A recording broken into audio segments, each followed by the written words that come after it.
धर्म का कार्य हो रहा हो ना तो 2-4 तो बिगाड़ा आवेंगे ही आवेंगे, ढंगू ना पड़ रहा, सब पैसा बर्बाद होएगा।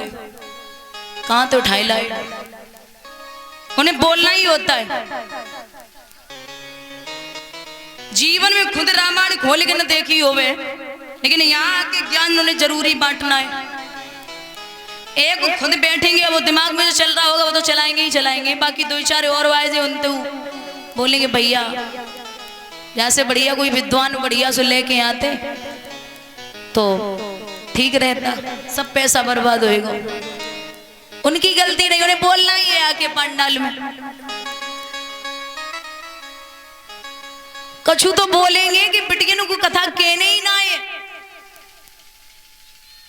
बेटियों को कथा बोलनी नहीं है। किसने बोल दिया कि नहीं गद्दी पे बिठा दो?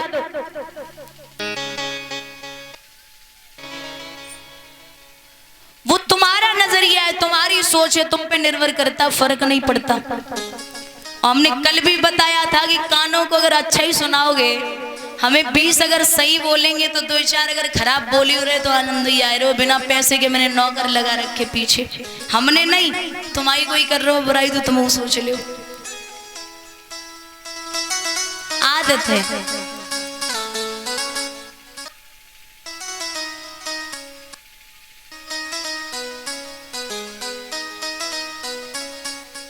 जितना भी हो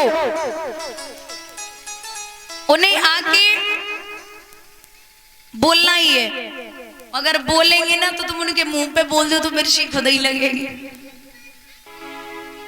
तो पहले के जमाने में थे, काऊ ने जाई के मैया को समझायो सुरुचि को कि तुम यहाँ बैठी हो, तुम्हारा बेटा जमीन पे खड़ा है और तुम्हारी सौत का लड़का ऊपर गद्दी पे बैठा है।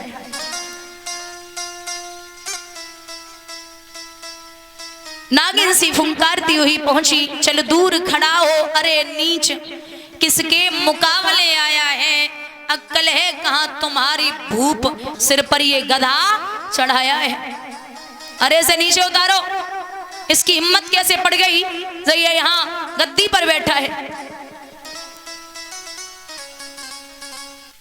प्रजा के लोगों ने फिर ध्रुव को देखा और राजा उत्तानपाद को समझाए कि बात कही कि महाराज शायद आप नहीं जानते क्या, अरे मोड़ी सी सूरत राजू करे,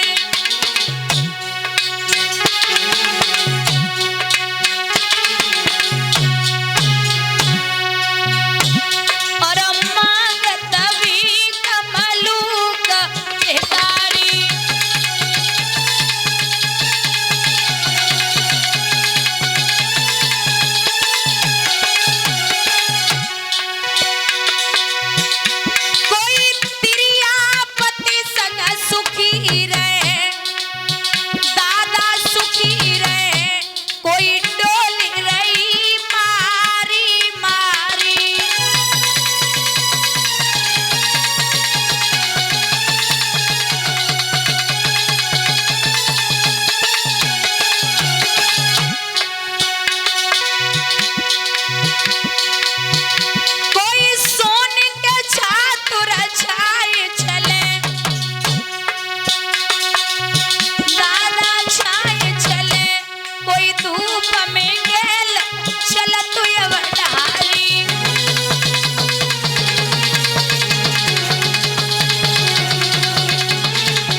आपस में बातें हो रही हैं कि ध्रुव को राज्य का अधिकारी होना चाहिए।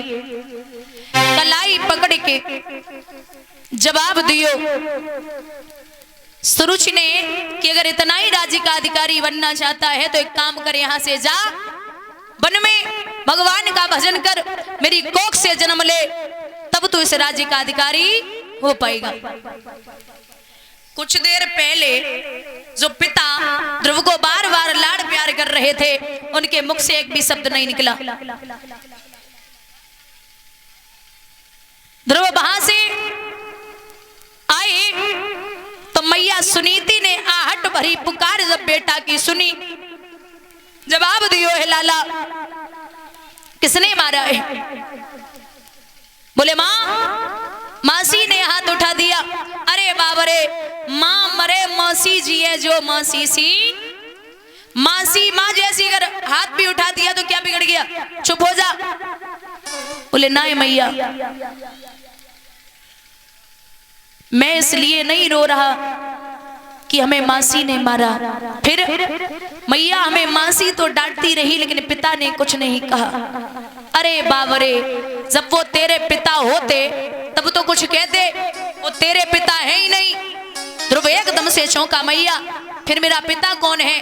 बोले तेरे पिता का नाम है परमात्मा, ईश्वर, जगदीश, भुवनेश्वर, और वो तेरा ही पिता क्या? वो तो संसार का पिता है, तेरे पिता का भी पिता है। तो ध्रुव बोले बस मां रहने दे, मैं उसी पिता घर जाऊंगा जो ध्रुव हूं, तो ध्रुव पद पाकर आजीवन ध्रुव कहलाऊंगा। बस मुझे न कोई कपड़ा दे और न कोई दवाई दे, जिस तरह राज सम्मान दिया मैया उस तरह विदाई दे, जाने दे मां।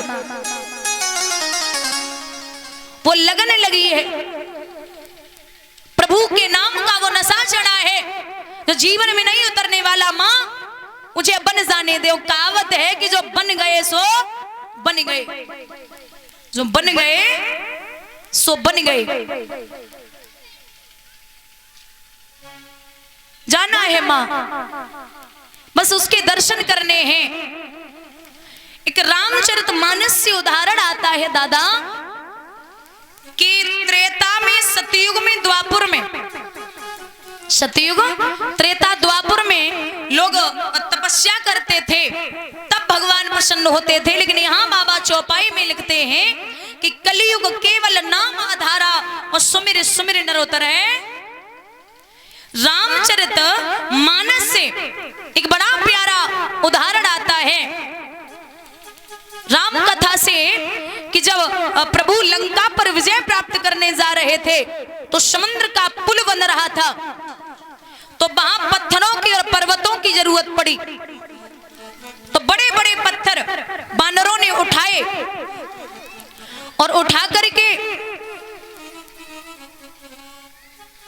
जवाब दिया कि मैं ये पत्थर पानी में डालूंगा और अगर ये पत्थर पानी में तैर गए तो मैं समझूंगा कि राम के नाम में शक्ति है, और अगर डूब गए तो राम के नाम में शक्ति नहीं है।